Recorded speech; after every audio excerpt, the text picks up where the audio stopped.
Monsieur Kouassi. Bonjour. Pouvez-vous vous présenter pour nos téléspectateurs? Je suis Aka Jean-Joseph Kouassi, conseiller technique principal du programme Système Qualité de l'Afrique de l'Ouest, qui est un programme de la commission de la CEDEAO, exécuté par l'ONUDI qui m'emploie et financé par l'Union européenne. Et ça nous permet de rebondir d'ailleurs sur cela. Est-ce que vous pouvez nous dire un peu quel a été votre parcours jusqu'ici? Je dirais que j'ai un parcours qui a débuté en Côte d'Ivoire d'abord pour se terminer ensuite à l'ONUDI. En Côte d'Ivoire, quand je suis sorti de l'école, j'ai eu la chance d'entrer directement dans un ministère qui... De quelle école d'ailleurs? Je suis sorti ingénieur des travaux publics de l'École nationale des travaux publics de Yamoussoukro en Côte d'Ivoire. Et de là, mes premières fonctions ont commencé immédiatement dans le domaine de la qualité où j'ai été dans une des directions en charge de la qualité qui s'appelait à l'époque la direction de l'environnement, de la normalisation et de la technologie. Et là, j'ai commencé au bas de l'échelle en tant que technicien des travaux de normalisation avant d'être le chef de service adjoint. Mais il faut dire que j'ai contribué depuis là à la mise en place de ce qu'on appelle en Côte d'Ivoire Codinorm, association ivoirienne de normalisation, parce que j'ai été un des principaux techniciens qui ont travaillé à mettre en place cette institution, dont je suis devenu d'ailleurs en 1994 le premier directeur général. Et de là jusqu'à 2001, j'ai été recruté par l'ONUDI pour pouvoir faire partie du programme qualité de l'UEMOA. Donc là, j'ai travaillé au niveau de l'UEMOA en tant que responsable d'une composante, la composante normalisation, et où là, on a mis en place un certain nombre de choses, notamment c'est de là que nous avons préparé le processus d'harmonisation des normes de l'UEMOA et on a mis en place une base de données, mais je faisais partie, j'étais le numéro 2 de l'équipe, qui était le programme qualité de l'UEMOA. De là, il y a eu une deuxième phase du programme qualité qui a été généralisée où aux autres États de la CEDEAO, et avec deux composantes, je suis passé conseiller technique principal, c'est-à-dire le chef de projet pour la composante qui était à l'UEMOA.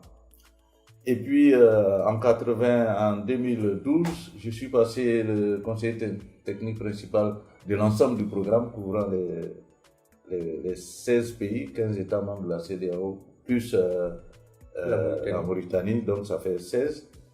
Et ensuite, il y a eu ce programme que nous conduisons actuellement, où j'ai été recruté comme conseiller technique principal du programme Système Qualité de l'Afrique de l'Ouest.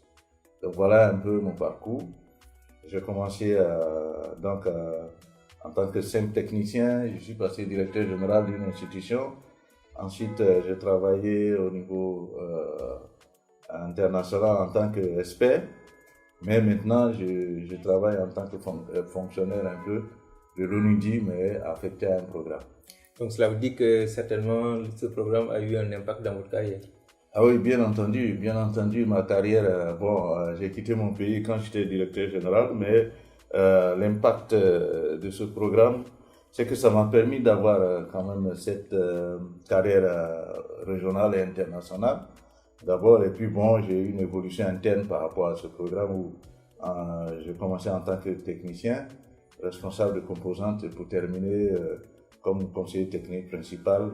Mais en même temps, je suis devenu, je dirais, ce qu'on appelle un fonctionnaire international.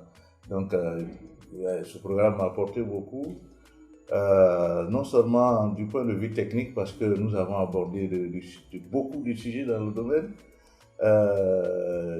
tous les sujets dans le domaine de la qualité, toutes les composantes, normalisation, alors qu'avant j'étais plus ou moins spécialisé dans le domaine de la normalisation, mais j'ai abordé bien d'autres sujets tels que l'accréditation, la promotion de la qualité, la métrologie, l'évaluation de la conformité, etc. Tous les domaines qui sont traités actuellement. Ce programme m'a permis d'avoir des connaissances beaucoup plus poussées dans ce domaine.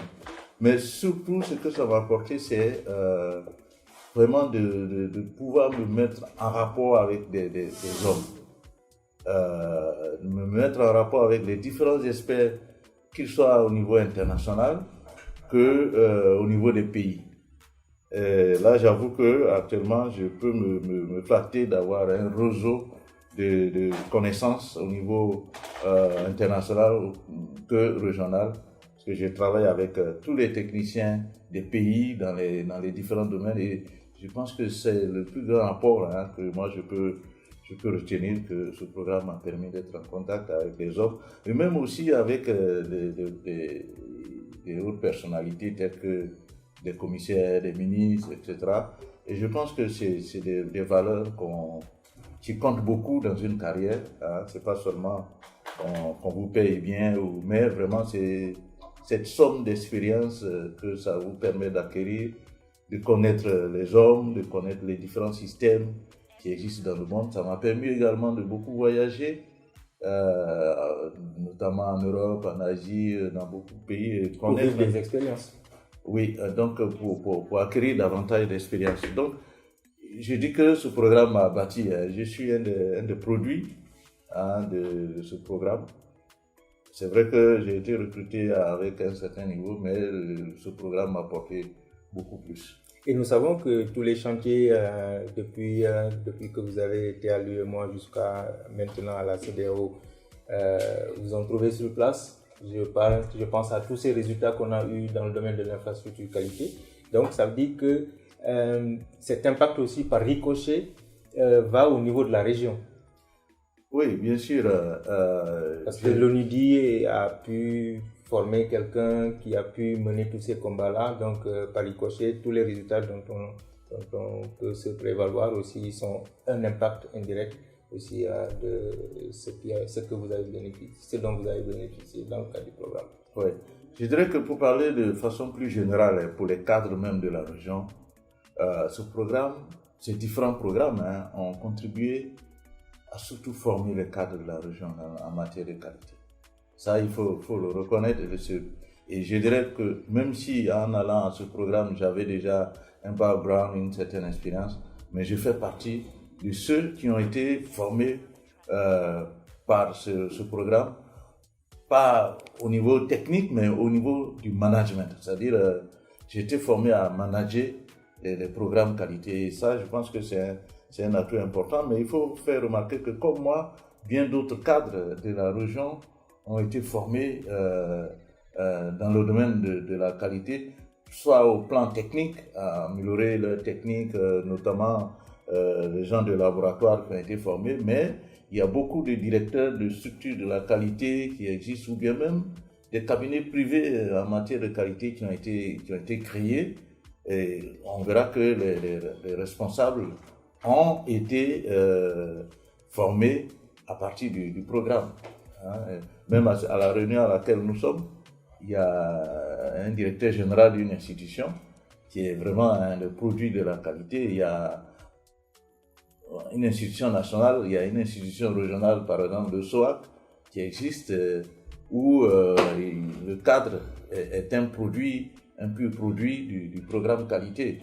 Donc oui, le programme m'a apporté beaucoup en termes de formation, oui, et en termes de promotion. Et en tant que un peu détenteur de l'histoire de ce programme-là, vous pouvez nous dire un peu 2 ou 3 exemples d'impact de ce programme-là dans la région? Alors, comme impact, qu'est-ce qui vient à l'esprit? Nous avions commencé en 2001, par exemple. En 2001, où, si je prends le domaine de la normalisation, par exemple, en 2001, à l'UEMOA, quand on avait commencé, sur les 5 pays, les 8 pays qui composaient l'UEMOA, je crois qu'il y avait, en matière de normalisation, quelques 4 pays où on avait des organismes de normalisation opérationnelle. Je sais que par un pays comme, par exemple, le Niger ou la Guinée-Bissau n'avait, par exemple, pas d'organisme de normalisation opérationnelle. Et aujourd'hui, il est heureux de noter que nous avons des organismes de normalisation partout qui sont opérationnels et même qui sont passés à d'autres stades. Ça, c'est en matière de normalisation. Et donc, déjà, le fait que dans un pays, il existe des normes, c'est important, ça a un impact sur l'économie et sur la façon dont le pays gère les questions de qualité. Dans le domaine des laboratoires, par exemple, il y avait, quand on avait commencé, je ne sais pas s'il y avait, il y avait peut-être au maximum 10 laboratoires qui étaient accrédités dans la région. Aujourd'hui, nous en comptons une soixantaine. C'est-à-dire que maintenant, les certificats qui sont délivrés par nos laboratoires peuvent être reconnus au niveau international et le travail est en train de continuer. Il n'y avait pas d'organisme d'accréditation. Aujourd'hui, nous avons des organismes d'accréditation qui existent. Donc, il y a eu, le premier impact, c'est de faire exister les structures de la qualité. L'infrastructure de la qualité n'était pas complète. Donc, les structures de la qualité existent. Et même plus, vous remarquerez que de plus en plus, quand vous allez dans les pays, vous avez des directions en charge de la qualité, ce qui n'existait pas avant. J'ai été surpris, bon, c'est vrai qu'on crée des directions qui s'occupent de la qualité de façon générale au niveau des pays, mais maintenant, on a vu des départements ministériels particuliers, tels que la santé, tels que les travaux publics, qui ont mis en place des directions de la qualité. C'est-à-dire que, et ça, c'est le résultat du programme. Donc, ça a changé l'environnement du dispositif de la qualité au niveau de la région. Nous avons, par exemple, si on cite un pays comme, je dirais, le Bénin par exemple, le Bénin aujourd'hui a un organisme de métrologie qui a été poussé petit à petit vers le standard international et qui sert de modèle parce qu'il est accrédité dans un des domaines. Et par rapport à cette accréditation, le Bénin essaie d'aider les autres pays à rehausser leur niveau et à partir du moment où ce pays a été choisi comme une référence dans la matière. Donc, en tout cas, il y a eu, les impacts sont visibles, les résultats sont là, mais on est en train de chercher à aller beaucoup plus loin. Parce que l'objectif, c'est d'arriver à être comme des régions comme l'Union européenne ou bien l'Afrique du Sud, où on a un dispositif qui est visible, qui produit des résultats. Tout ce qui a été fait doit pouvoir maintenant, parce que je considère que pendant tout ce temps, on a pris ce temps à bâtir, à former les gens, à mettre en place les institutions. Et maintenant, les impacts dont on parle, ça va être beaucoup plus visible vis-à-vis des populations. Jusque-là, les impacts, c'est peut-être entre des techniciens, on parle d'accréditation, etc. Mais maintenant, avec des laboratoires qui sont accrédités, avec toute l'infrastructure régionale qui a été mise en place. Et la marque de certification. Et justement, la marque de certification qui a fait l'objet de cette réunion d'aujourd'hui, ça va aller vers les populations parce que désormais, la population va pouvoir être guidée dans son choix dans le marché, dans les supermarchés, va être guidée à travers cette marque que nous sommes en train de développer à travers la réunion qu'on vient de tenir. Merci, monsieur Aka. Merci.